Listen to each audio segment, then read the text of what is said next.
नमस्कार, सुदर्शन न्यूज के हमारे इस विशेष कार्यक्रम हरियाणा डायरी में मैं सुचित्रा गुप्ता एक बार पुनः आप सभी का स्वागत करती हूं। हरियाणा सरकार ने प्रदेश को नशा मुक्त बनाने के लिए बड़ा एक्शन प्लान तैयार किया है। मुख्यमंत्री नायब सिंह सैनी जी ने साफ कहा है कि अब गांव से लेकर शहर तक ज्वाइंट टास्क फोर्स बनाई जाएगी जो नशे के कारोबार पर सीधा प्रहार करेगी। मुख्यमंत्री जी ने कहा कि नशे के सौदागरों के मन में कानून का ऐसा भय पैदा किया जाएगा कि वो इस सीधे धंधे से तौबा कर लेंगे। इसी के साथ नशा पीड़ितों के पुनर्वास, बुजुर्गों के कल्याण, दिव्यांगों की सुविधाओं और छात्रवृत्ति योजनाओं को लेकर भी कई बड़े फैसले किए गए हैं। हरियाणा सिविल सचिवालय में हरियाणा विजन 2047 के तहत आयोजित समीक्षा बैठक में मुख्यमंत्री नायब सिंह सैनी जी ने सामाजिक न्याय और अधिकारिता, साथ ही अनुसूचित जाति, पिछड़ा वर्ग कल्याण और अंत्योदय विभाग की योजनाओं और अगले 5 वर्षों की कार्य योजना की समीक्षा की है। बैठक में मुख्यमंत्री जी ने बजट घोषणाओं और संकल्प पत्र के कार्यों की प्रगति का भी आकलन किया है। युवा किसी भी राष्ट्र की ऊर्जा होते हैं, तथा युवाओं की शक्ति का समाज एवं देश के विकास में महत्वपूर्ण योगदान है। देश की इस चुनौती को स्वीकार करते हुए हम आज नशा मुक्त भारत अभियान के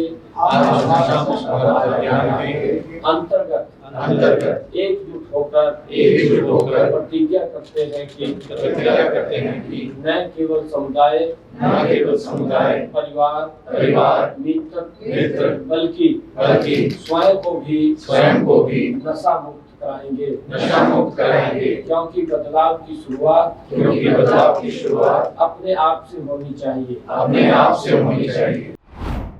मुख्यमंत्री जी ने प्रदेश में नशे के खिलाफ निर्णायक लड़ाई का ऐलान करते हुए कहा है कि केवल नशा करने वालों पर ही नहीं बल्कि नशे के पूरे नेटवर्क पर प्रहार करना होगा।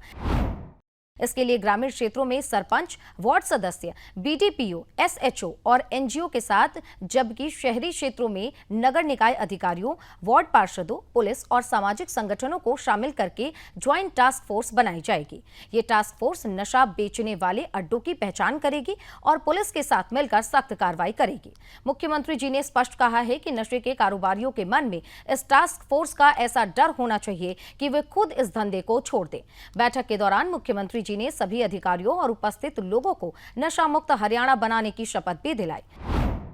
उन्होंने कहा है कि नशा पीड़ितों के उपचार के साथ साथ उनके पुनर्वास पर भी विशेष ध्यान दिया जाएगा। प्रदेश में नए नशा मुक्ति और रिहैबिलिटेशन सेंटर खोले जाएंगे और इसके साथ इलाज के लिए 3 महीने तक मरीज की विशेष निगरानी भी की जाएगी।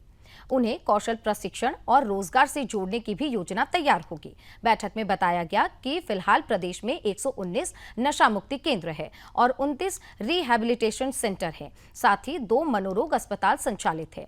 वहीं कुरुक्षेत्र में पीपीपी मॉडल पर 6 एकड़ भूमि में अत्याधुनिक रिहैबिलिटेशन सेंटर स्थापित किया जाएगा। इसके अलावा ड्रग एडिक्ट मॉनिटरिंग सिस्टम के माध्यम से उपचार के बाद मरीजों की निगरानी भी की जाएगी। मुख्यमंत्री जी ने सामाजिक सुरक्षा योजनाओं की समीक्षा करते हुए निर्देश दिया है कि पेंशन और अन्य योजनाओं के लाभार्थियों को अपने व्यक्तिगत और पारिवारिक विवरण ऑनलाइन संशोधित करने की सुविधा दी जाए ताकि कोई भी पात्र व्यक्ति सरकारी योजनाओं से वंचित न रहे।